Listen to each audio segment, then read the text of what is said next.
Hey, what's going on? I'm Jason Rockman, and welcome to the Rockman Power Hour, where we talk about all things pop culture, music, movies, you name it, we cover it, and we try to talk to the most interesting people we can. And so far, it's been a pretty interesting ride. But I could not be doing this without my friend Ryan Stick. Ryan, what is going on? How was your weekend? Last time we spoke, I think was have you been lifting, man? You're looking pretty big. Nah, just polishing my guns. Yeah. But these guns don't kill. Well, Yeah, unless they're Python. What is if you're listening and you're not watching, Ryan's just kissing his massive bicep. massive biceps. I mean, It's your intimidating. right hand though. It's your right hand. So I'm wondering how you got that bicep. And I'm thinking, Well, science and habit would point to my left, but okay, let's do that then. science and habit. Just first off, if you're listening, we appreciate you. Please like and subscribe. If you're watching us on YouTube, you can just hit that like button and subscribe and be a fan of the Rockman Power Hour. And that way you'll be alerted every time there's a new episode. Same thing happens on the streaming services, and we're available everywhere you stream your podcasts. So Ryan, this weekend, it was a big weekend for lots of stuff. There was a big game that happened. Oh yeah, the Super Bowl. The sports. The sports happened. Yeah, I love the sports. The sport. I know you love the sports. I do. But Boba Fett, Book of Boba Fett wrapped up last week. Yeah, and it's really cool because are you caught up? Yeah. Oh yeah. Okay. Are you? I am, and I'm not. I don't want to talk about any spoilers or anything. But of course not. Did you enjoy it? The book has a wonderful final chapter. Right. So, or is it a final chapter? Well, one of those things. like I thought Return of the Jedi was the last Star Wars movie. Okay. So what do I know when I was a kid? Yeah. No, I think the thing that everyone was kind of, look, I again, no spoilers, don't want to give anything away, but the show takes a radical departure for its last 3 episodes. Was that safe to say? Sure. Yeah. I mean, that's pretty safe to say, right? It becomes. I was trying to think of something more witty, but I'm like, no, that's a spoiler. Yeah, it's all wordplay. Yeah. No. I just think that it turns into a different show, and thank God it does, because it was just, I'm not. Again, we've touched on this before. I'm not someone who likes to take the piss out of stuff or bash it or anything, because I'm not that kind of. It's just not my sandbox. But this show was really heading towards a dangerous place before the third to last episode, and I think it kind of got saved, and it ended pretty well. It's a bit of a mess. Okay, the show's a bit of a mess, but it's a Star Wars mess, and there's a lot of fan service and a lot of fun stuff in there. And if you grew up on Star Wars, I think there's stuff in there that's going to make everyone really happy. But the show is a mess. I mean, The Mandalorian was so well crafted and had such a beginning, middle, and end to the trajectory of the story and everything, and it went along at a great pace. And this show just doesn't do that. It just kind of, it's like, I don't know, man. It's like we're having tacos and like, no, now you're gonna have spaghetti. Oh, I love spaghetti, but what about we were just having tacos? Don't worry about that. And I think there's a lot of trouble where they're just talking about the tacos they're gonna have, yet they don't ever eat them. I think maybe that's the problem. Yeah. And can he keep his fucking helmet on? Well, he's not a Mandalorian though. He's just like, screw you guys and your like space religion. But it's just him standing around with it on the side. Like, what is why? I mean, I got you. It's like a Judge Dredd thing in a sense, where how cool was Dredd? He never took off his helmet. But then when they cast Sylvester Stallone, they're like, we're not going to pay Sylvester Stallone this much money to get acting chops from his mouth. Right? We want it. We want it all. I agree, and that is, I'm telling you, there's part of me that wonders if he said, and I'm talking about the actor who plays Boba Fett, if he in his contract said, I want to be seen more. Because Pedro Pascal, I mean, people know who he is, but if you watch The Mandalorian, you've never seen Pedro Pascal before. You have no idea besides once, and that's what's so amazing about it. Yeah. And the fact that he's got his helmet off all the time, it's just like, put it on, bro, put it back on. But again, it gets better. The show ends. I thought it ended. It was great. I was glad it was over. I was like, okay, Okay. I'm glad that's done. I'm Right glad on. that's done. I enjoyed it, but I don't think I'm going to be revisiting that anytime soon. Okay, that's cool. I think I liked it more than you did, but at the Yeah. same time, my tolerance for terrible Star Wars is pretty high. Like, I Yeah. don't know. I'm like, I didn't spend 14.99 specifically to watch this, so it's not going to grind my gears nearly as much as some other experiences I've had. 100%. But 100%. and even like it just goes to show now that even Disney Plus the series at its worst is still more enjoyable to me than the prequel trilogy. Yeah. So that because I feel something, I'm like, yeah, some of it's digital, but at least I care. But I gotta say to all the haters who are just tuned it out, maybe if you just want to go to those last 3 episodes, I don't know, but definitely check it out because there's some really rad stuff that is kind of pivotal information, if you will, for what's coming next in other I series. think so. I think so. Yeah, Yeah. And yeah. it's funny. My son, Nathan, who we had on the show a while back, I think he just picked up the last 3 episodes. He didn't even bother watching Okay. the first 4. And it was 7 episodes. Isn't that weird? 7 episodes? Mm. Yeah, that Like was a little strange. Yeah, 7, not 8, not 10, 7. So yeah. I don't know. And anyways, I don't know. It is what it is, and I like the fact I learned a lot more about sand people. Like that was pretty cool. that was great. I Yeah. agree. That was great. That part was great. Mm. There were some great moments, but just dude, keep your helmet on more. I don't know. It's just Boba Fett was cooler in the 4 minutes or whatever he was in the movies. The original movies, the 4 minutes, if he even was that, or 5 minutes, Mm. than he was in this whole series by himself. So I don't know. Anyways, I guess so. I don't want to bash it. I mean, listen, I have a Boba Fett tattoo.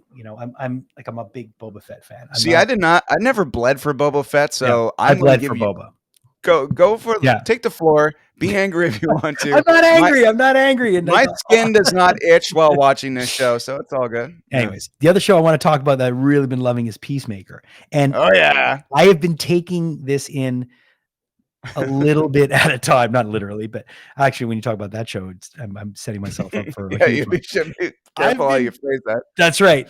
Peacemaker, so little at a time, because I'm trying not to cheat on it, my son, because we're watching it together. And now it's become Julia's watching it with us too. So the three of us are watching it. Julia's my wife. So the three of us are watching it together. So I don't know if anybody's cheating on anybody. But I'm episode 2 and I'm loving it. You're only on episode 2? Yeah. No, I'm really no, I'm behind. I'm way behind. Oh wow, you are dedicated to the marriage of the watching you have with your wife because that is nuts. If you only seen episode 2, Yeah. I am jealous in a way because in some sort of universe I too decided to take my time and then I get to experience all that for Yeah. the first time. So good for you because for the last few weeks it's been my absolute happy place. It's great to see James Gunn like brainchild like that firing on all cylinders and being as accepted by the masses. He's a former trauma kid, Yeah. so his sense of humor is like It's phenomenal. it's out there. Yeah. And I love the Suicide Squad movie, it didn't exactly financially do well, but everyone I talk to really likes it. Oh my God. The last Yeah, Suicide Squad movie was phenomenal. It was so good. I great. loved it. Yeah. Yeah, I think it just came out at a weird time, maybe, yeah, but I think it was Mhm. great. And I think it's one that's going to be remembered and rewatched and become a cult classic. I mean, it's great. For So, sure.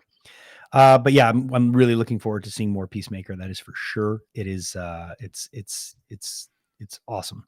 And lastly, I saw a movie this Mhm. morning. Okay. I can't say what movie I saw this morning, but I saw a movie this morning. And listen, I saw a movie this morning, and the good news is we are going to be chatting with some people from that movie on the show. So that's it. Well, That's that's all I want to say. nice. Yes. Yeah. Yeah. It's just people are just gonna go batshit crazy. I see.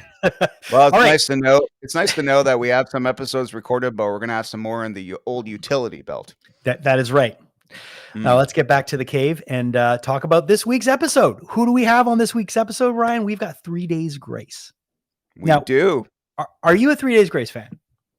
You know what? I have a lot of respect for what they do. I've seen them during like a 3-day sleepover at a friend's house after like my old band played a show. Shout out to Steph Ely, by the way. Hi. 3 Days Grace was on TV almost every hour. Like Yeah. I Hate Everything About You is like on there every hour, and it's just all the years. Although I've like, even if I haven't gone out of my way to say I'm going to listen to 3 Days Grace today, every tune they put out is a banger, and Yes. they know how to write songs. Like that's one thing. If by the second chorus I can remember and anticipate what's going to happen, it's not a form of laziness. It's a form of like creating an earworm is not easy to do, and especially a song that you can remember again and again and again. And I gotta say, as far as 3 Days Grace, it's not my like main style of music, but I can 100% say those guys know how to write, They and that really do. is Yeah. even more admirable to me than playing 8-minute guitar solos. If you know how to write and you know how to make a song that lasts forever, good for you guys. That's amazing. No, I couldn't agree with you more. I love 3 Days Grace. I've seen them live. They deliver. They hold a record that is very impressive in rock and roll. They have the most #1 hits at Billboard. Okay. The most Okay. #1 hits at Billboard over Van Halen. Now, over Van Halen. So imagine that. And this is this little band from Canada, from Peterborough. And they've not just Van Halen. I mean, but like there are people out there, there are pop bands that intentionally say we want as many #1 singles as possible. That's why we exist. And the fact that a band that says, hey, we're going to be a band, but we are going to release singles, if they beat them, that's amazing. Well, that's it. And they beat that record. And I remember we chatted once and I said, where were you guys when you found out that you beat Van Halen for that record? And they said, we're actually in Africa doing charity work. And I was like, man, like, is there anything you guys don't do that's cool and that's nice? I mean, it's such a Canadian answer, like, oh, we were in a hotel room with like, partying and doing drugs and hookers. And no, we were in Africa doing relief work. They were doing Canadian Coke off of a polar bear, according to stereotypes. Yeah. No, they weren't doing Canadian Coke. It was a wild day in the igloo that day. Isn't it funny how the whole world thinks like this perception of us, and it's just like, or that we have a certain accent? It's like New York has 5 distinct accents alone. That's one city in an entire country. We get pigeonholed for a lot of things in Canada, but I can tell you the one thing that 3 Days Grace have been pigeonholed for is being a very successful band, and we're lucky to have 2 of the members of 3 Days Grace, their lead singer Matt and their drummer and key and chief songwriter of the band Neil. So check it out. Our conversation with Neil and Matt from 3 Days Grace.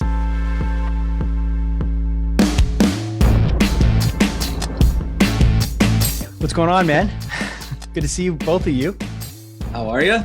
It's been a while. How are you, Jason? Good to see you. It is good. Neil, the last time we chatted was through the Standstills, and I still have your drums for Local H for the Kings of Quarantine project, which we're going to hopefully do. Well, hopefully we don't want to do it because we don't want to do another Kings of Quarantine song because we want people to keep touring. Well, but one way or another, it should come out because it's a cool vibe. We're going to finish it. It's just a matter of like, as soon as we went to go start finishing, everyone started touring again. So it was like, you know how that shit goes, but yeah. Very nice to talk to both of you today. When I got the new song, I put it on, and it's kind of been the same thing with you guys for the last 3 records, I'd say. I put it on, after one listen, I could sing the chorus.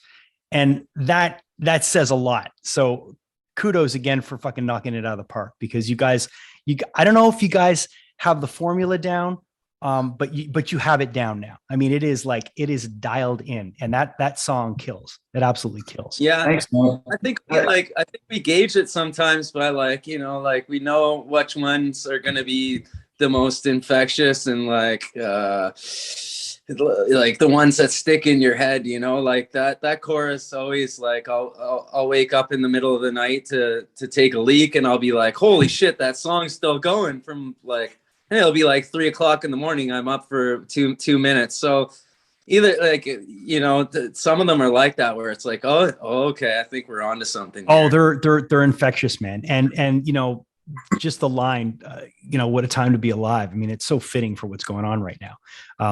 The last 20 months have been utter shit. You know what? I mean, and this isn't like a COVID song or anything like that, but like, I think one of the reasons, like, it's cool to hear that like stuff gets infectious and people, and it's like first listens. I believe in like, it all comes down to honesty in the lyrics, right? Yeah. Like we spend so much time like writing lyrics. There's probably, I mean, every version of every song on the album has like 15 different versions of itself, where we kind of on a lyric level and sit and go like, is this really like believable? Is this real? Like, yeah. And so I think we've kind of over 20 years, we've held ourselves true to like, if this isn't coming from a real place, then we shouldn't, then it's like, then we get rid of it. And you know, I played it last night on the show for the first time. And again, whenever I talk about you guys, I always talk about songwriting craft, because I really think that you take pride in the craft, and that not a lot of, I mean, look, every band wants to write the best songs they can, but it just seems at this point, because you guys have the track record now, you care about the craft. It's like you've honed in on the craft. Do you know what I mean? Like, it's like a professional athlete that, you know, there's guys that are good, and then there's the Tom Brady's, and you guys are like getting to like Tom Brady status with writing songs, which is, and I mean it, I'm not blowing smoke. I'm telling it, like, you guys have it dialed in. So, you know, Outsider, this thing was a banger from front to back too. So it just kind of like, we're both even you guys both have that tattooed, right? Matt's got it on his sweatshirt right now. Yeah, I gotta hear. You gotta get it into your skin. Let's go, buddy. Yeah. No, it's, I mean, again, it comes back to just like, I feel like rock and roll has always been about like honesty, even if it's like brutal and dirty, even if it's rough around the edges and it's not perfected, and it's like sometimes it's even out of tune, or the singer, whatever. It's rock and roll is supposed to be dangerous. And like we'll never stray from that. In terms of like, sometimes it's better capturing a moment that's dangerous and not perfect, but it captures a real emotion, than trying to like polish everything.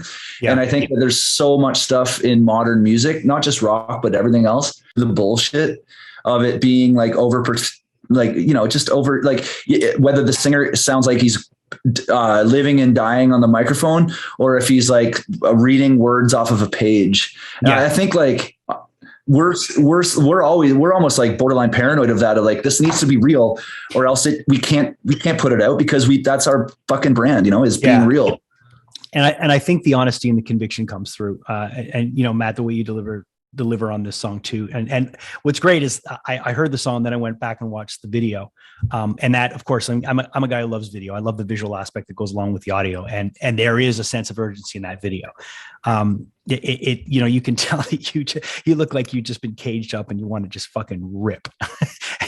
Yeah, it was nice to be able to perform again, and like, you know, do what I've been doing for a long time. And it's been a while since I've been able to do it, you know, so to like, when we're filming the video and having the new song out, it feels good again, you know, it feels new. Like, we toured for a long time, the last record, and we didn't expect to have this much time off. And I think, like, you know, it makes you realize, like, you know, a lot of things, and you start to appreciate things more, I think, with this time off. And yeah, it's nice to be back out there and doing something with music. And this isn't a band that takes time off. I mean, you guys normally, it's like record, tour, cycle, boom, next cycle, like it just keeps going. So did the forced pause change anything for you guys in terms of a way you looked at things? Because I know for myself, like it gave me a lot of perspective, made me realize, all right, there's a lot of other things in my life that I could do besides this grind that I'm always in, which is great. And I love it. Yeah. But sometimes when you're forced to have a pause, it's almost like the entire world was forced into like rehab, where you had to like be locked away and you can't access the stuff you might want. So you have to really reflect. For sure. Yeah. And it taught us a lot, like, just like, you know, like you started doing things that you wouldn't normally do. Like, I started building stuff and like doing stuff that I usually wouldn't do, working on cars. And like, I built a zip line in my backyard. When the first lockdown came that summer, my friend had his excavator out here. So we're like, hey, let's build a zip line over the pond. And then it started off with trees, and then it ended up with light poles, and then it just we just kept doing it and doing it. Now I got like pretty much, I wouldn't call it the safest thing in the world, but it's definitely cool. Just as long as it doesn't end up in lawsuits, then you're good. Well, Neil's just shaking his head. I actually got a lawyer to draw up some documents that I had people sign before using it, because it's a light pole that's about 30 feet in the air. And it's I think it's 170 foot zip line. So, I'm sorry, Matt, I'm listening to you. I'm just looking at Neil going, if you fucking crash, you motherfucker, before this record comes out. I'm thinking about, I might wipe out on it and then I might lawyer up. I don't know. So Neil, I can't tour. We need to get a drummer. I'll still collect, but I just can't be on the road. I can sit on my boat. That's the benefit of songwriting, right, Neil? That's a benefit of lawyering up. Let me ask you, have you tried Matt's zipline? No. First of all, I will, but it's just, there's like 15 foot, you need to clear like 15 feet of like brush. I don't know if I think that you've like beefed it up a little bit or safened it up. I don't know. Well, we put some sand there. Now it's like, but it's rained on it. So now it's like as solid as concrete. If you can't hold your own weight, it's going to be a quick fall. Yeah, I can hold my own weight, I think. There's only one way to find out. So this summer, my brother lives in Vancouver, and I went to visit him, and we went to Whistler, and we did the Sasquatch, which is the longest zip line in Canada. I've heard that's insane. It really is. And the best part was my stepdad, who's like in his 70s, went on it. And I mean, I've got video of him getting on this thing, and he was shitting bricks. So yeah, that looks insane. I've heard I'm looking at because I need to get the fuck out of here at some point. I'm looking at a Costa Rica vacation, and there's a crazy zip line there that takes and they say, but that it's crazy, but they say the Sasquatch is. I want to try that. I think. Listen, the next time you cross Canada, you have to make time and try it. I mean, it's really something else. And it's probably been licensed and verified, unlike Matt's, right? Like, listen, it's still terrifying, but Matt, I'm coming to try your zip line. I'm telling you, dude. I'm down. I don't, at this point, if I die, the kids will find somebody else to take care of them. Your baby mama will. So listen, Explosions is coming out May 6th. You guys have done a pretty cool incentive with the pre-order. The first 1,000 pre-orders get a signed copy from you guys. How important is it for you to do things like that for the fans? Because it's very easy to just throw stuff out, but when you add that personal touch, when you add that sense of urgency for someone to want to grab it, is that something you guys come up with and is important to you? Yeah, absolutely. The biggest thing for us is, for example, So-Called Life, we put it out. It's something we've been working on. Just no one was able to access it and hear it. Then we put it out to the world, and we just like hope for the best. And then people just like receive it, and they're so engaged, and it's speaking on their life, and we're putting into words what a lot of people are thinking and stuff. It's still for us the most important part of doing what we do. So it's like to be at arm's length with our fans and being able to kind of communicate, and social media allows us to do that now, where we can just like, we can actually like kind of see how our fans feel, and we can like throw out stuff and that. So we wouldn't be here without them. So it's like, if we can, whatever we can do to kind of like keep that communication going. And like, if we can sign something and have it and someone like put it on their wall, like that's the coolest shit ever still. Yeah, no, definitely. And I think when you're in a position where you're able to do those kind of things for people, and you have the respect for the fans, because I'm sure you guys deep down are fans too. And you have those moments when you freak out, when you meet somebody and they do something like that for you. So I think when you have that responsibility, you look at it from a point of view where you have a responsibility and you enjoy that responsibility and you treat it with respect. It's kind of the gift that keeps on giving. Do you know what I mean?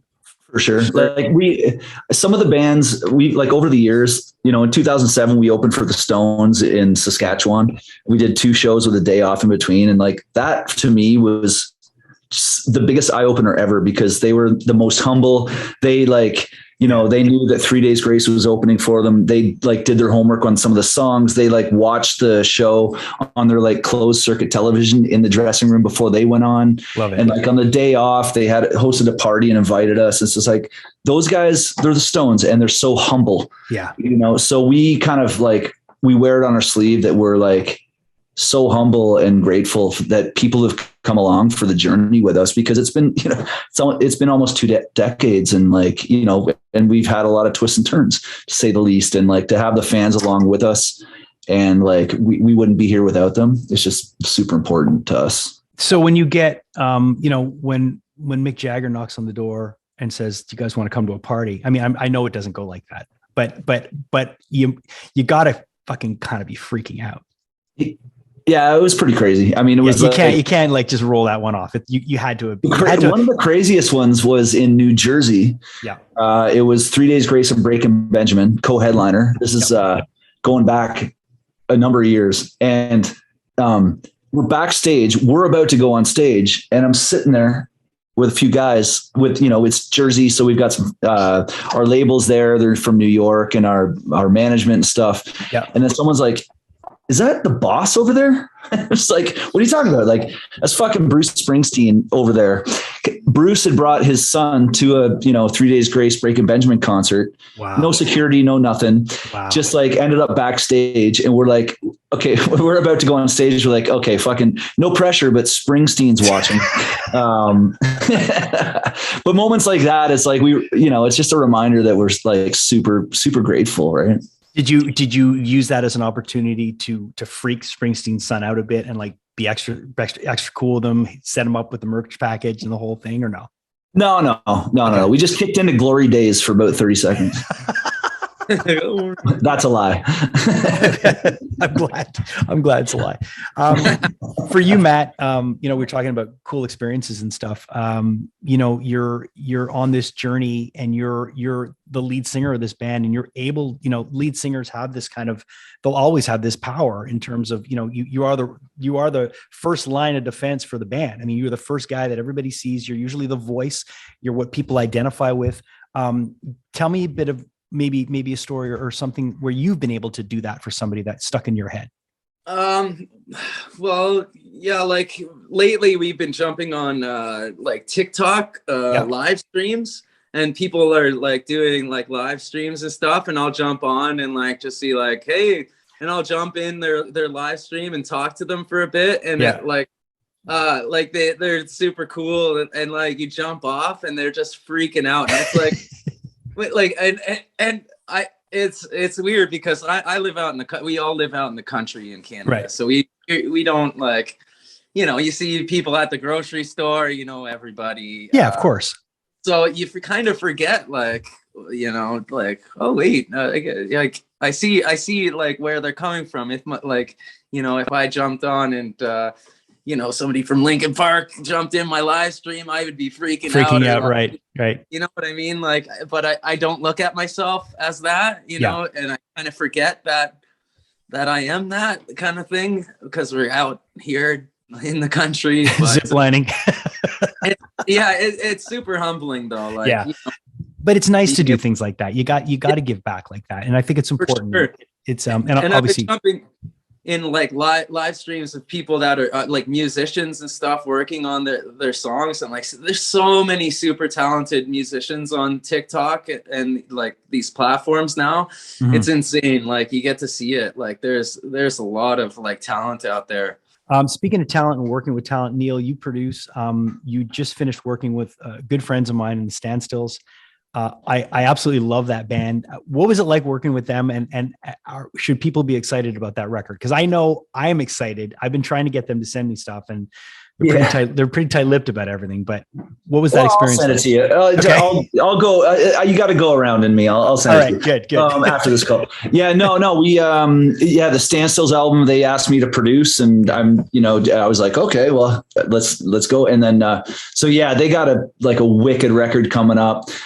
Chuck Daly, who was a killer bass player, he plays with I Mother Earth, and he was actually in a band called the Salads back in the day. Mm-hmm. If some people might know the Salads, they kicked kicked up some dust in Canada. Yeah, exactly. Yeah. And so he played bass on it, and I think he might be playing some bass for their touring, but yeah, we made a record that's just like, super fun and super heavy. And, I'm partners with, Howard Benson, who produced the last 3 Days Grace. And yeah, so, I mean, he did like My Chemical Romance, he did like back in the day, like, dude, he did the Zebrahead records. He did the Zebrahead records. And so I'm lucky to work with him, but he's 3 Days Grace's producer. So we've just been like in the weeds, making songs, working on stuff. And it's been like, 3 Days Grace has been like, just actually, we're still, I don't know if we're supposed to say this, but the record's not finished yet. I was just going to say, are you guys kind of like, all right, well, this is the target date. We got this. It's a hard mixing stage right now. We're getting mixes back. We've got half the mixes. So we've about half more of the mixes are back. So we're done. Matt's pulling it together. I call bullshit. Neil's like, I still got fucking 10 more songs to write. No, there's a thing. Yeah, not right. No, we're still just kidding. But the notion of like having a single out to the world with So-Called Life, and we're still like working. It's kind of how music business is now, where you don't need to like, it's changed a lot, where it's not about like 12 songs and then here you go and da da da da da. It's like, if the song's hot and burning a hole in your pocket, put that shit out. So that's kind of what we did with So-Called Life. And we figured like the record's coming out May 6th. That's like a deadline that we need to meet. Yeah. So we need to like kind of get everything together by then. And I don't know, we're a band. 3 Days Grace has always been a band that works really well under pressure. Yeah. Yeah. And so it's like, if we don't have a deadline, it's like, we kind of get like lackadaisy, but as soon as there's a deadline, it's like everyone just like shows up to the party, and the pressure, even with live shows, it's like we had, last minute we flew to New York because we had this iHeart show that just came about, and there's boom, boom. And that was like one of our best like live shows ever, just because of that pressure or something. That's weird. No, I think when you've been doing it as long as you guys have been doing it, it's a well-oiled rock and roll machine, but you do need hard outs and you do need deadlines. So I'm sure it's going to work out great. And I still think there's probably a couple of songs that aren't written, but I'm not going to push the issue. You just are you looking to get in on the songwriting here, or what's No. I'm good. I'm just a mouthpiece. Tell me briefly about John Vulpine. I hope I'm pronouncing that right. The guy who directed the video, because the video is really good. And then when I look back on him, like I saw he did a couple of horror shorts and stuff. But how did you guys get in touch with him? And was this a relationship that was it the first time working together? Have you worked with him before? No, this is the first time. Management brought him up, and we liked the concept of the video and like the visuals he had for us. It's good. And like it was such a pro team that he brought in too. Like everyone was just so professional, and it was just such a, like, I've never been in a video, like, sometimes people like, all right, that was a good take, whatever, but like the whole crew was like, that was great. It felt like a concert after you finished your performance. Well, I was gonna say, like, the video, the performances in the video are really good, and it's not just, it doesn't seem like you guys are just going through, I mean, it seems like you guys were happy to be performing. What you're seeing, it was just because we were oxygen deprived. There was no oxygen in that place. Right? It seems like Neil's experience was. Did you feel? I felt fucking dizzy and sweaty the entire time. Well, I was the first of the day, so most of my performances was at the first of the day. So, right. So I didn't have all. He sucked all the oxygen up. There wasn't any left for the rest of us. Yeah. It seems like you guys had very different experiences on this video shoot. Well, I think and Neil went a few or after me, so I'm sure I sweated up the place pretty good. Right. I was sweating like a hooker in church.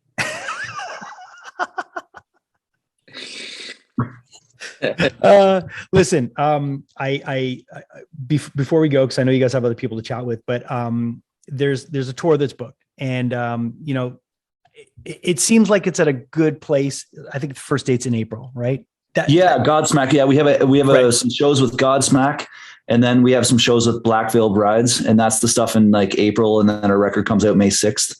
And then, we're looking at a bunch of stuff that's not, announced yet, but there's a ton of Canadian stuff. We actually have some really exciting Ontario and Quebec dates that are like in the books, just not announced. And they're like, it's nice when we can play a show and sleep in our own beds. Oh my God. Yeah. I mean, that's the best.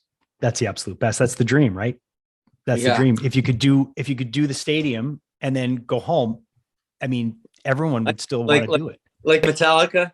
Metallica probably sleep in their own beds every night. I think Metallica sleep wherever. See, that's a private jet. That entails a private jet. I mean, yeah, no, I'm talking Ontario, Quebec, where we can drive home and sleep in our own beds. It'll still be 5 a.m. by the time we get there.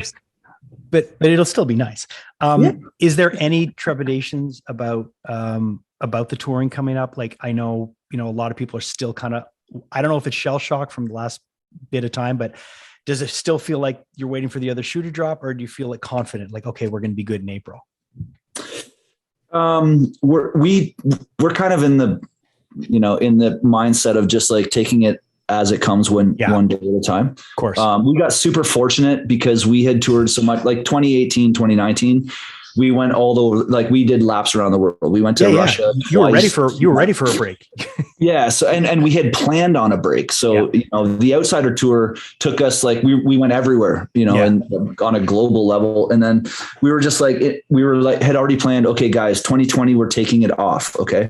We're just going to like chill out. We're going to write some songs. And then COVID happened. So we felt like we were kind of fortunate that the timing was good there. And then we kept working, and then and then 2021, and here we are now. So, that plus, Barry, our guitar player, he moved to Southern Indiana, and, we already had a jump start on how we were going to like collaborate remotely in that respect as well. So you guys were set up to jump on things a little bit, I guess. I don't know. Yeah. You guys weren't the poor fuckers that put out their album on March 14th. No. Yeah, we got lucky there, man. Yeah, we just kind of, like, we didn't want to get too recklessly optimistic about booking shit early. And cause like we kind of 3 Days Grace, over the years, and knocking on wood, we pride ourselves on like never canceling a show. Like we'll fucking be there. Yeah. Yeah. And I think that will continue as long as you get that guy to stay off the goddamn zip line. I can rock without legs, man. I'm gonna knock again on fucking wood. I'm knocking on it for you. Neil, Matt, guys, thank you so much for taking the time, man. It's always fun to chat with you, and kudos on the new song. I can't wait to hear more of the record, and just keep doing what you're doing, because you guys are good. You're an easy band to root for from the sidelines, because you're just nice. You're nice guys. And it makes it easy. We appreciate it. Like, we never take that shit for granted. And, it's the support, like I said earlier, it's been like so many twists and turns along the way. And we believe that like life is about chapters, and this band is about chapters. And it's like, to see everyone kind of follow us along and support us along the way, it means a fuck of a lot. I'm excited for the record, and thanks for taking the time. And Matt, DM me the address. I'm on my way. I've got my own harness. Yeah. Thanks, guys. Thank you. Jason, that's amazing. I always find it cool when the drummer is kind of the leader of the band. It always makes me think of like Lars Ulrich and, or more importantly, Neil Peart when it came to writing lyrics. Yeah. Because, like when you're the writer in the band, essentially, if you know anything about royalties, you're doing good. Yeah. Well, listen, what I agree. I kind of think it's really cool when the main creative force is, and this is nothing to take away from anybody else in the band, because I really feel that everybody in that band does their part. But when your main creative force is the drummer, it's kind of cool, because everything starts with the drums when you come to recording. The drums lay down the foundation.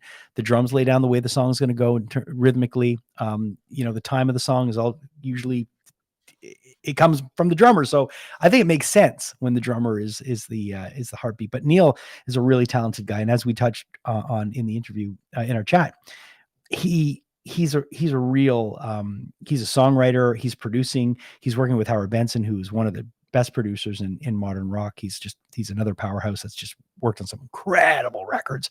So I'm happy for him, man. And just as you see and as you heard, they're just great guys. The two of them are great guys, and they defeated the odds of losing a frontman while being a successful band. You're a successful band. You're a chart topping band. So your formula is important. You know, you're not a band. You're not necessarily a band that people are going to follow no matter what. Although they do have those kind of fans. You're a band that gains traction every time you put out music because your songs are hits. So you get a new crowd all the time. So changing pieces in the formula can be very dangerous, but it just shows you how important Neil is to that band, because they changed singers. They got Matt and they didn't miss a fucking beat. They just kept going, and they kept, and they never waned in popularity. And that to me was kind of like, that's cool, man. You know, your singer bails, kind of leaves you guys high and dry, and you get another guy and you're just like, oh yeah, we're good. Oh, especially one that's like related to the inner circle. Like that's pretty cool. That's it. Exactly. And he had, you know, there were some, there were connections there already. I think they could trust Matt, but Matt is a phenomenal singer and a great guy. And he's just, and you know, when he's talking about his zip line that he built at his house, I mean, come on, man. It's just, they're fun guys. They're fun guys. So that was a really, really fun chat. And, the one thing, again, I didn't want to bring up the singer, because I've seen that happen in interviews where other people are just like completely disregarding Matt, you know, and Matt is not someone to be disregarded. He's a great frontman, great singer, and all around great guy. So I like when the underdogs win. And when you see somebody who like same thing with Alice in Chains, you know, Alice in Chains lose their singer. People are like, oh man, they're never going to be able to come back. They get William, and I don't know if it's William or William. Anyways, they get Mr. Duvall, and they're just as good as they were. And that's because Jerry's a great songwriter. Jerry Cantrell is the heartbeat of that band. It wasn't necessarily Lane.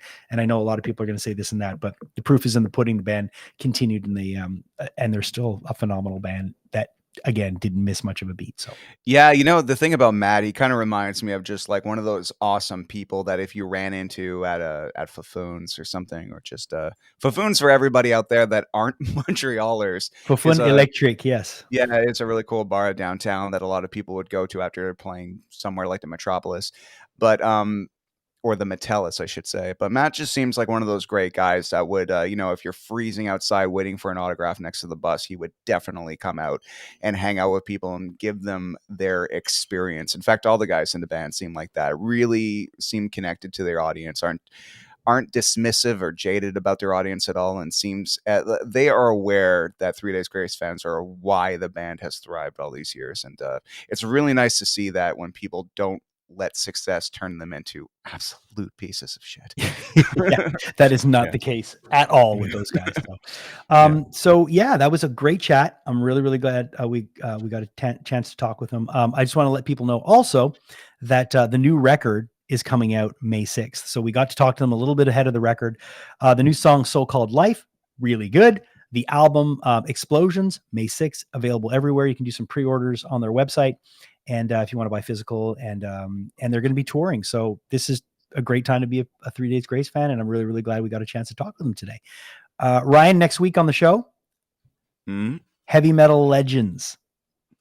We have a few of those, but this is the first heavy metal legend from Montreal that, you know, one of the big four, a member of the big four would say to themselves, you know what, if I quit the biggest band in the world, I want to play with these guys. Yeah. So there's a hint for you if you're listening and you're wondering who we have on the show. And they put out an album last week. So that's all we were going to say. But do want to take a minute to thank you, Ryan, for being on the journey with us. It's always a fun pleasure to have you here, and to have you alongside, and taking care of all the, not only the technical aspects, but the banter that we get to have together, which is always fun.